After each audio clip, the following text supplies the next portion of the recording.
Are you preparing for UGC Net Labor Welfare Code 55 or any other PSU HR exam? Join the best course on Tutelage Academy app now. Yeah. Hello team, I hope my voice is audible and this PDF is visible. We are meeting after a long time. Since there was some gap due to Deepavali and Chhat Puja. I hope you all are doing great. सारी चीजें आप revise कर रहे हो. Your preparation is up to the practice.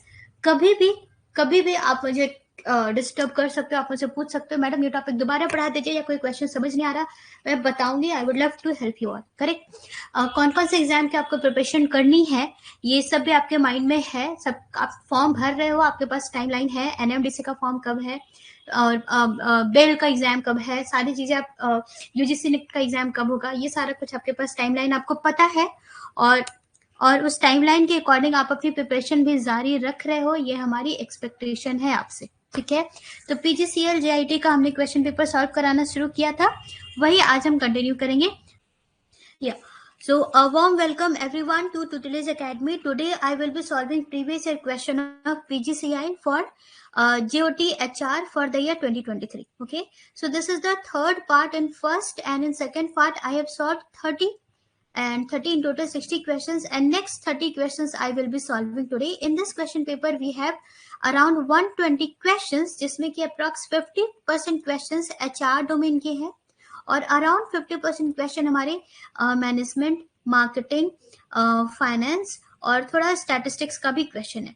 तो it's a overall mixed management subject के question है जिनको हम लोग सॉल्व करने वाले हैं. ठीक है. So I will be starting today with question number 61. Hope my voice is audible, this PDF is visible. अगर कहीं किसी को कोई इनकंसिस्टेंसी हो तो तुरंत कमेंट करेंगे और किसी क्वेश्चन में फर्दर डाउट हो तो कमेंट करेंगे. ओके. या so I will jump to question number 61.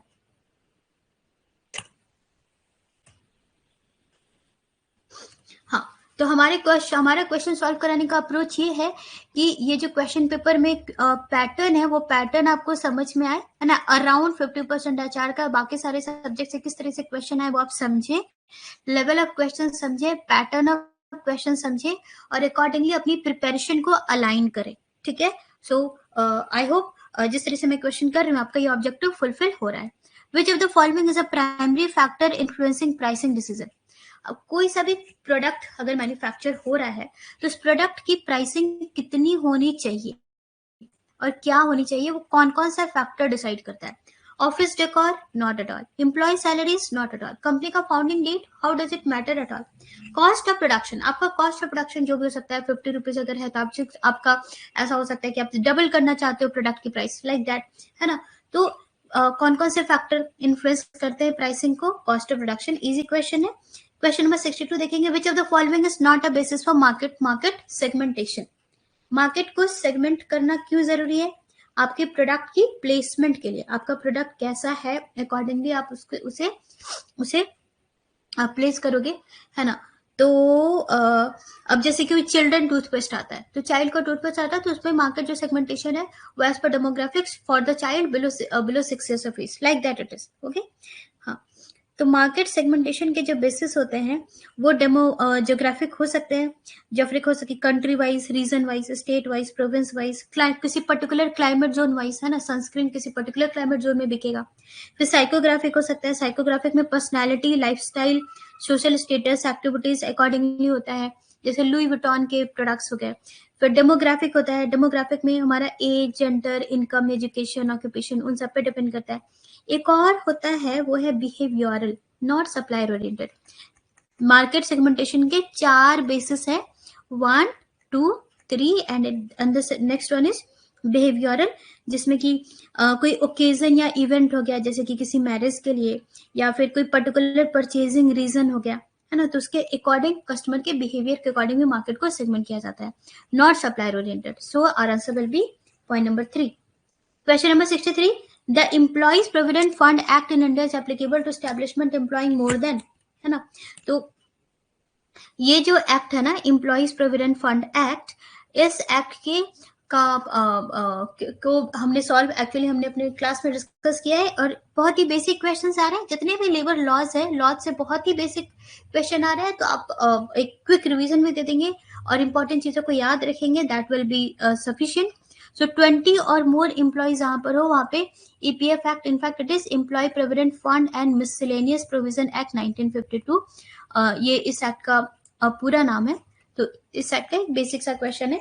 Next question number 64, what is the primary purpose of upward communication in organization. देखिए ऑर्गेनाइजेशन में कम्युनिकेशन जो है ना वो दो तरीके से हो सकता है, डाउनवर्ड एंड अपवर्ड। ठीक है, तो अपवर्ड में क्या होता है,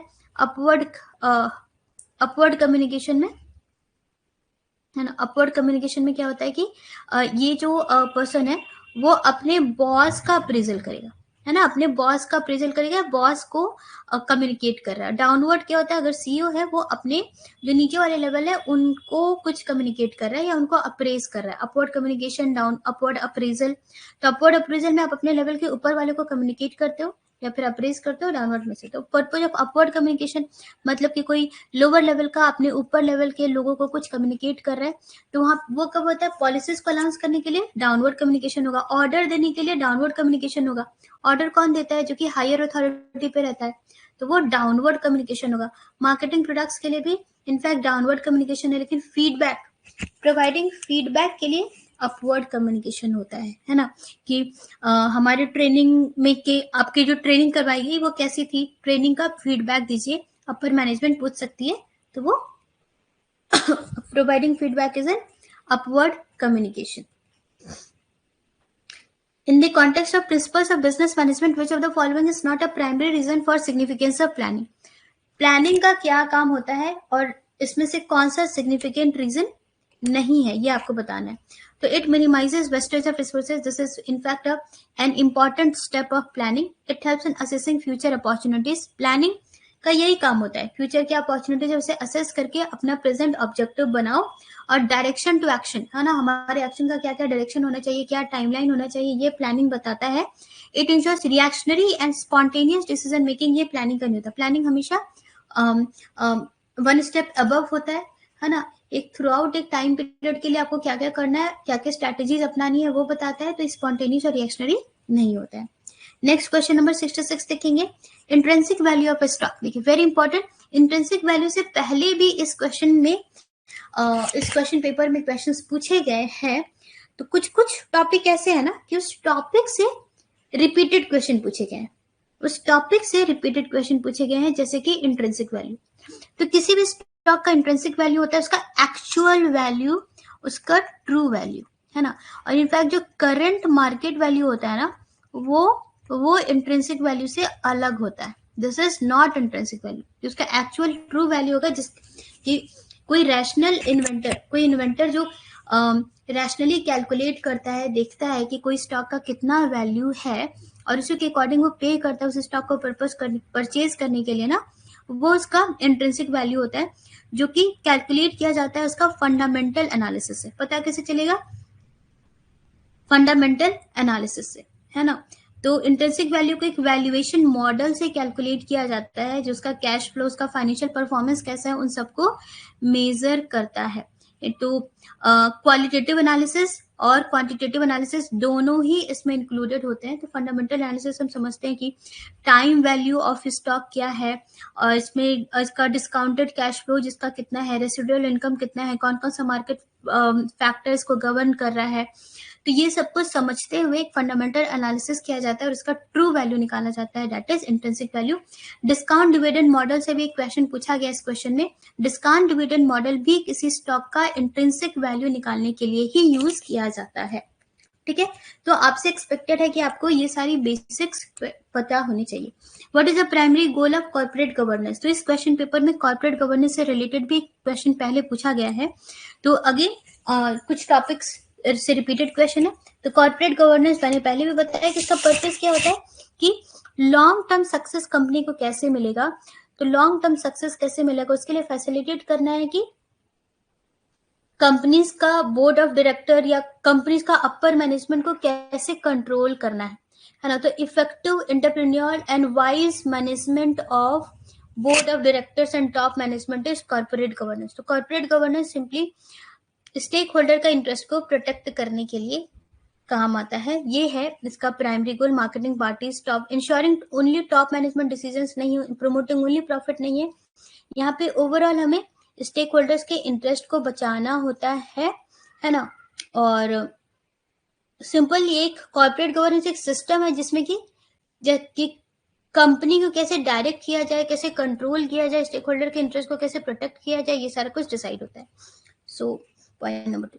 question number 68, which of the following is not a preventive measure in industrial relation. Industrial relation में कुछ प्रिवेंटिव मेजर होते हैं।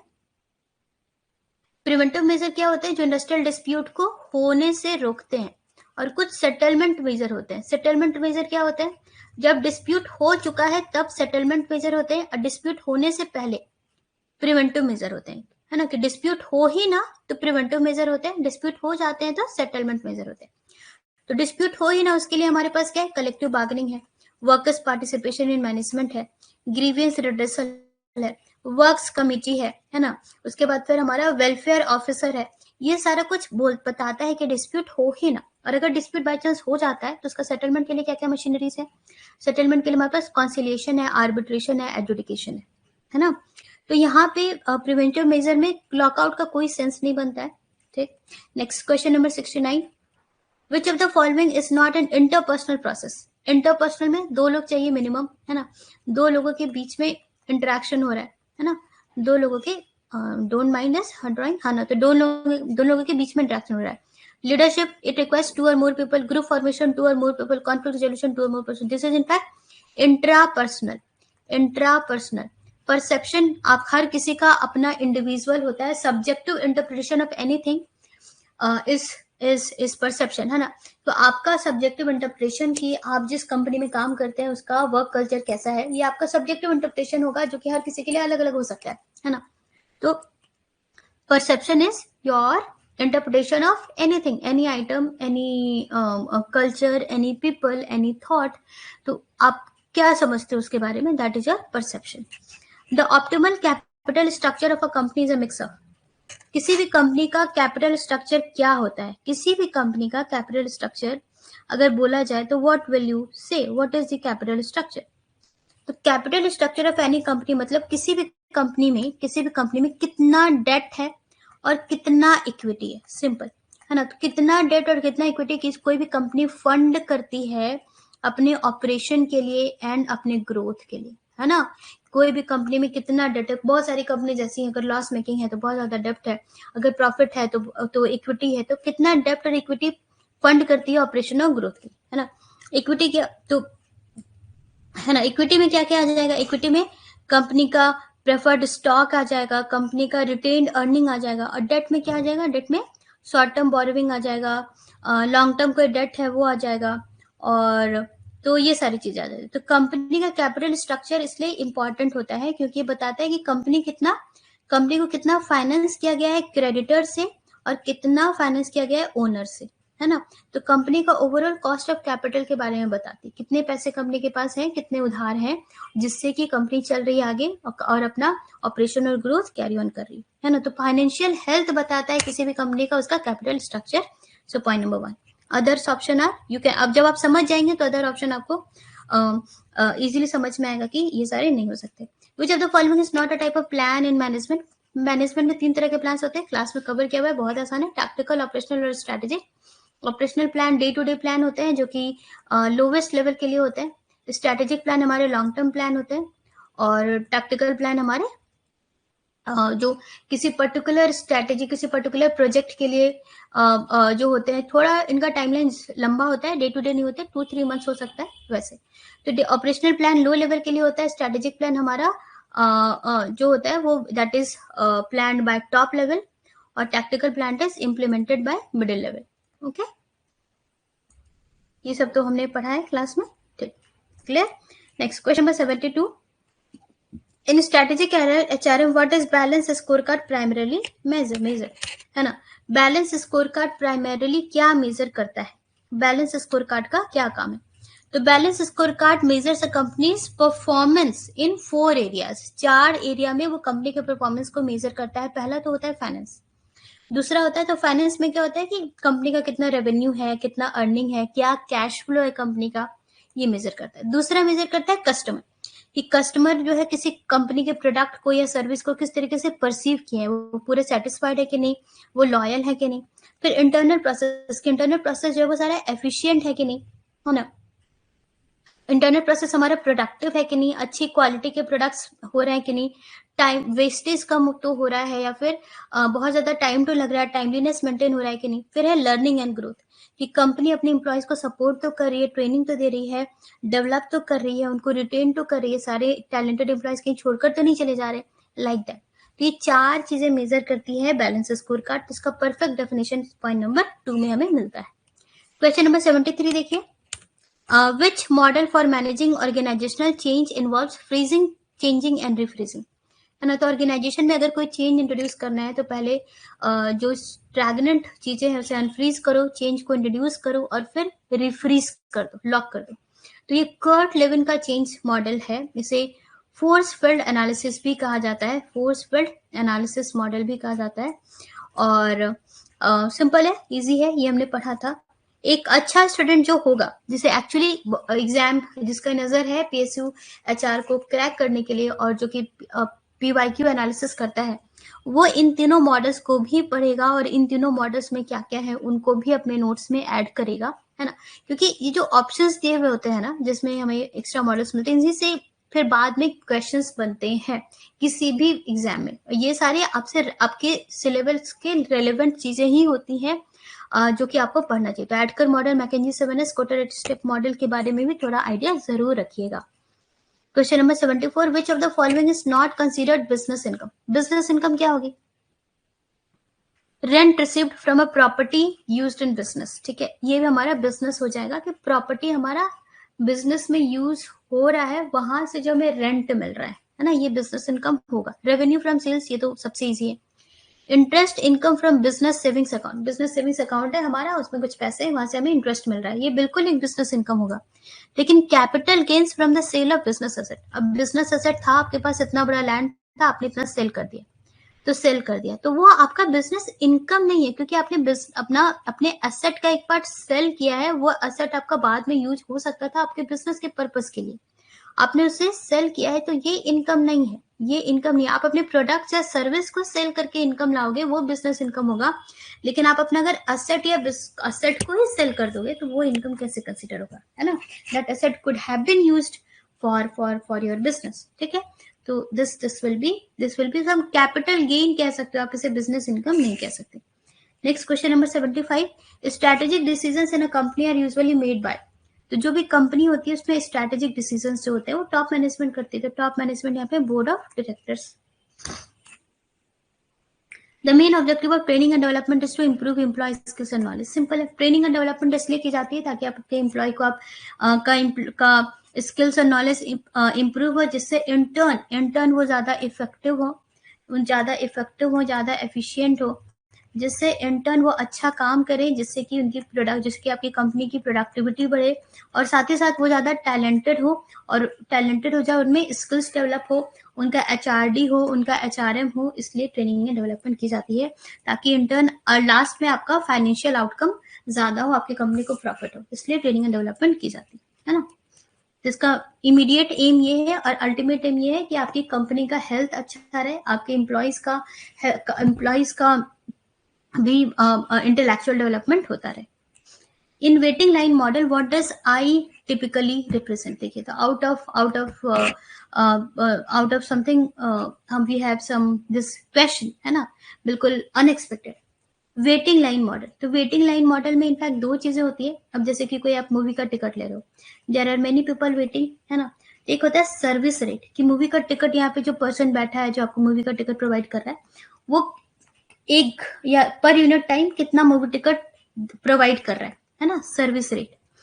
और एक होता है अराइवल रेट, कि यहाँ पे जो लोग खड़े हैं वो उनका रेट ऑफ अराइवल कितना है, वो पर यूनिट टाइम कितने लोग आ रहे हैं, मतलब 1 यूनिट टाइम में अगर ये 10 टिकट दे पा रहा है तो पर यूनिट टाइम अगर 5 या 6 लोग आ रहे हैं तो वेट नहीं करना पड़ेगा, लेकिन अगर पर यूनिट टाइम 15 या 20 लोग आ रहे हैं तो लोगों को वेट करना पड़ेगा। तो सर्विस रेट हो गया और अराइवल रेट हो गया, है ना, और अराइवल रेट हो गया, 2 तरह के रेट होते हैं। तो यहाँ पे जो आई है वो होता है अराइवल रेट। तो इस यहाँ पे भी जैसे मैं बताऊंगी कि पीवाईक्यू से आपको ट्रिक लेना चाहिए, आपको ज्ञान लेना चाहिए जो भी क्वेश्चंस है उनसे रिलेटेड। तो वेटिंग लाइन मॉडल का भी आपको थोड़ा थ्योरी, थोड़ा कॉन्सेप्ट पता होना चाहिए। इनफैक्ट इस तरीके के आपके फाइनेंस में या मार्केटिंग में कुछ इस तरह की कैलकुलेशन या मॉडल्स है, उनके बारे में आपको पता होना चाहिए। एक आइडिया हम यहाँ से लगा सकते हैं। तो L इज इक्वल टू आई, मुझे फॉर्मूला याद आ रहा है, एवरेज कस्टमर वेटिंग टाइम, है ना। तो arrival rate into waiting time, है ना।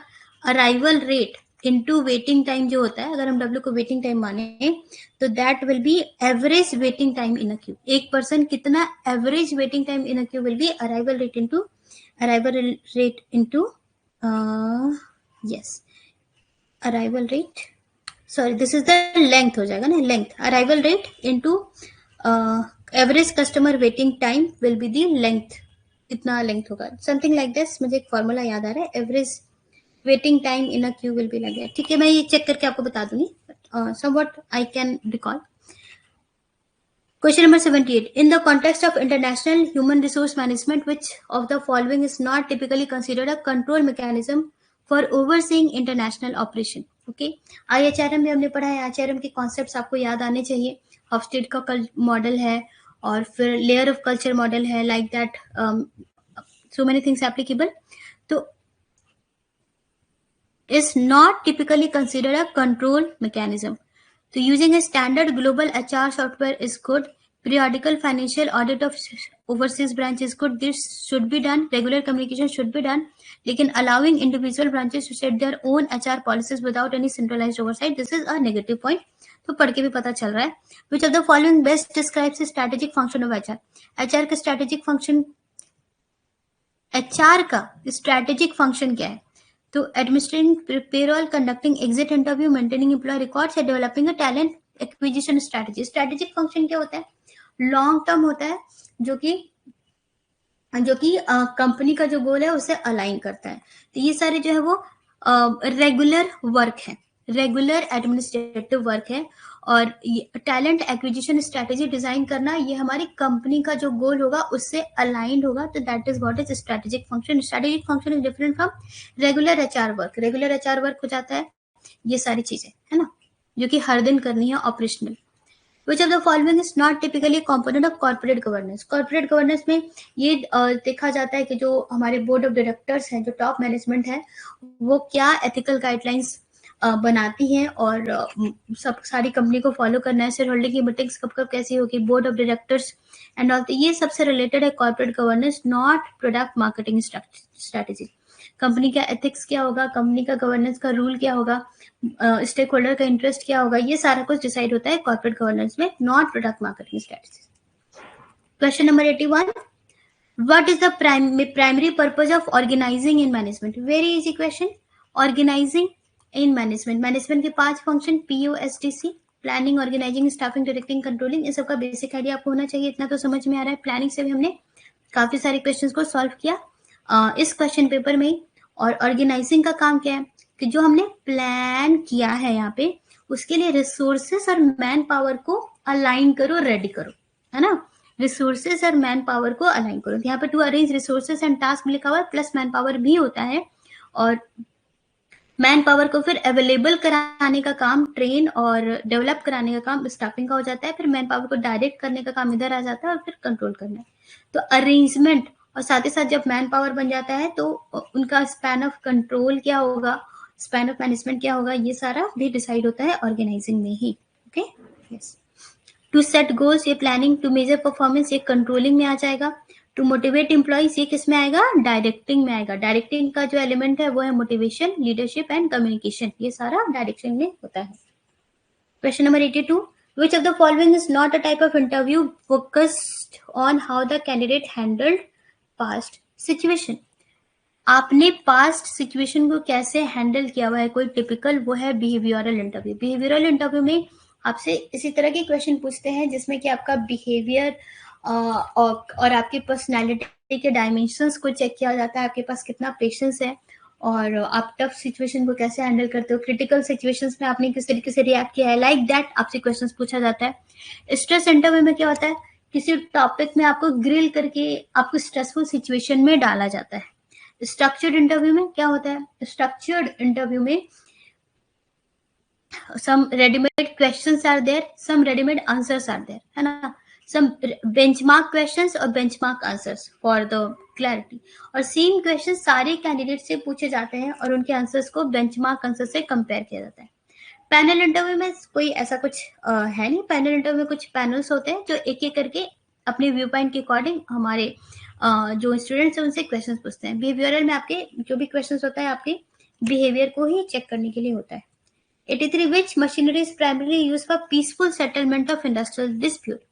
पीसफुल सेटलमेंट की बात की जा रही है। Arbitration, violation, litigation, mediation. यहाँ पे डाउट हो सकता है आर्बिट्रेशन में और मीडिएशन में। लिटिगेशन में तो लीगल एक्शन लिया जाता है, ये पीसफुल नहीं है। वायलेंस पे पीसफुल नहीं है। मीडिएशन और आर्बिट्रेशन में डाउट हो सकता है, आई कैन अंडरस्टैंड। तो मीडिएशन में कोई थर्ड पार्टी आती है जो कि मीडिएट करना, मीडिएट करना मतलब दोनों के बीच का जो भी रास्ता है ना, उसको फाइंड आउट करके दोनों को विन विन सिचुएशन टाइप कुछ सिचुएशन प्रोवाइड करना, है ना। तो ये ज्यादा पीसफुल लग रहा है। आर्बिट्रेशन फिर भी क्वासी जुडिशियल होता है ना, क्वासी जुडिशियल होता है, और इसमें जो अवार्ड दिया जाता है वो हमारा बाइंडिंग इन नेचर होता है। बट मीडिएशन का अवार्ड बाइंडिंग इन नेचर नहीं होता है। मीडिएशन में इनफैक्ट सेटलमेंट होता है और अवार्ड नहीं होता। अवार्ड आर्बिट्रेशन में होता है। और मीडिएशन में एक शांतिपूर्ण तरीके से एक पर्सन आता है जो कि आप दोनों के कंसर्न को सुनता है और एक बीच का रास्ता प्रोवाइड करता है, तो ये ज्यादा शांतिपूर्ण होगा, है ना, अच्छा होगा ये। तो mediation is better as far as peaceful settlement of industrial dispute is considered. Inland branch accounting primarily deals with, देखिए है ना, तो आउट ऑफ द ब्लू हमें कुछ बिल्कुल रैंडम क्वेश्चंस भी देखने को मिल रहे हैं, तो we have to be prepared for that, है ना। तो overall finance, overall marketing, overall थोड़े मोड़े बैंकिंग ये कॉन्सेप्ट है ना, तो इतना आपको बेसिक्स तक देखना पड़ेगा। फिर रियली सीरियसली सारा आपको एक सिर्फ बेसिक है, सारे टॉपिक्स बेसिक से आपको रिवाइज करने पड़ेंगे, है ना। तो inland branch accounting primary deals with, जो यहाँ पे क्या होता है कि separate accounts for each branch of the company होता है। अगर कोई कंपनी का मल्टीपल लोकेशन है ना, कोई कंपनी का मल्टीपल लोकेशन है, मल्टीपल ब्रांचेस है, ठीक है, तो ये एक तरह का बुक कीपिंग सिस्टम होता है कि सेपरेट अकाउंट मेंटेन करता है, सारे ब्रांचेस के लिए सेपरेट अकाउंट मेंटेन करता है, और इनलैंड ब्रांच अकाउंटिंग ट्रैक करता है इन सबका परफॉर्मेंस और इनका फाइनेंशियल पोजीशन, और बताता है कौन सा ब्रांच हमारा प्रॉफिटेबल है, कौन सा नहीं है, और बेटर एक अकाउंटेबिलिटी देता है, बेटर कंट्रोल देता है। तो accounting for transaction between head office and it's domestic branches, है ना। तो कोई हेड ऑफिस होगा, हेड ऑफिस को बताता है कि आप कितने ब्रांचेस है जिसमें कि ये वाला ब्रांच सबसे ज्यादा प्रॉफिटेबल है, यहाँ पे ये सारी दिक्कतें आ रही है। तो हर किसी का जो सेपरेट अकाउंट होता है सबको ओवरऑल मॉनिटर करता है इनलैंड ब्रांच अकाउंटिंग, ठीक है। बैंक रिकॉन्सिलिएशन स्टेटमेंट से भी क्वेश्चन था, क्वेश्चन नंबर 1। तो देखिए बैंकिंग के भी कुछ कुछ क्वेश्चन हमें देखने को मिल रहे हैं, सिंपल बैंकिंग मैनेजमेंट के। Question number 85, business income primarily represent, अगर आपका कोई बिजनेस है तो बिजनेस इनकम क्या होगा, मेन होगा कि आपका जो प्रोडक्ट सेल हो रहा है उससे जो पैसे आ रहे हैं। टोटल असेट आपका बिजनेस इनकम है नहीं, टोटल लायबिलिटी आपका बिजनेस इनकम है नहीं, तो आपको डाउट होगा कि मैडम यहाँ पे रेवेन्यू है, यहाँ पे सेल है, तो हम पॉइंट नंबर 2 क्यों नहीं टिक करेंगे। तो सेल्स ऑफ द बिजनेस और revenue earn from core operation of the business, तो sale of the business is total sales, आपको कितने पैसे मिले जब आपके प्रोडक्ट पूरा सेल हो गया तब। और रेवेन्यू क्या होता है, रेवेन्यू जाता है कि सेल तो होगा ही होगा, प्लस जितना भी आपका बिजनेस का ऑपरेशन है कहीं से भी पैसे आ रहे हैं, है ना, कहीं से भी पैसे आ रहे हैं, जैसे कि कुछ रेंट इनकम हो गया, है ना, कहीं से कुछ रेंट इनकम हो गया, कहीं से कुछ भी आपके पैसे आ रहे हैं आपके पास बिजनेस में जो भी फायदा हो रहा है अपार्ट फ्रॉम सेल, कहीं और से भी तो कुछ ना कुछ हो सकता है। किसी ने अगर कहीं से डोनेशन मिला, आपको कुछ रेंट मिला, डोनेशन मिला, तो वो सब मिला करके रेवेन्यू। तो revenue earn from core operation of the business, है ना, बिजनेस के जितने भी सारे ऑपरेशन है सबको अगर कंसोलिडेट करके देखा जाए कि कितना रेवेन्यू मिल रहा है तो वो हो जाएगा ये। तो इनफैक्ट रेवेन्यू के अंदर आ जाएगा हमारा सेल, हो सकता है, बिल्कुल हो सकता है, ठीक है, जरूरी नहीं है हमेशा हो, कभी कभी रेवेन्यू कम भी हो सकता है सेल से, बट ओवरऑल एक सिंपल पिक्चर हम ऐसा बता सकते हैं। Question number 86, under the sale of goods act goods must be delivered and payment must be made, तो गुड्स कब डिलीवर होगा और पेमेंट कब होना चाहिए as per sale of goods act depend करता है कॉन्ट्रैक्ट टर्म्स पे, है ना, कॉन्ट्रैक्ट टर्म्स पे डिपेंड करता है। ओके, जो भी ऐसा कुछ फिक्स नहीं रहता है, आपने एज पर कॉन्ट्रैक्ट जो भी डिसाइड किया है इन तीनों के अकॉर्डिंग, तो वही आप उसी को फॉलो करोगे। 87, ये थोड़ा हिंदी में दिया हुआ है, मे बी कुछ टेक्निकल इशू। क्षतिपूर्ति का अनुबंध मुख्य रूप से निम्न के लिए उपयोग किया जाता है। क्षतिपूर्ति यहाँ पे डैमेज कंट्रोल की बात करें की जा रही है, तो डैमेज कंट्रोल का यूज क्या है? डैमेज कंट्रोल का यूज बस ये कि आपको फर्दर कोई लॉस ना हो, तो हानि से बचाओ, सिंपल क्वेश्चन है। ये सारी चीजें डैमेज कंट्रोल से रिलेटेड तो नहीं दिख रही। Next question number 88, which of the following is not a part of acquisition process of HR, है ना। कभी कभी हमें बहुत अच्छे से क्वेश्चन पढ़ना होता है ना, ऐसा नहीं होता कि हमें आंसर पता नहीं होते, बट क्वेश्चन का मीनिंग अच्छे से समझना होता है।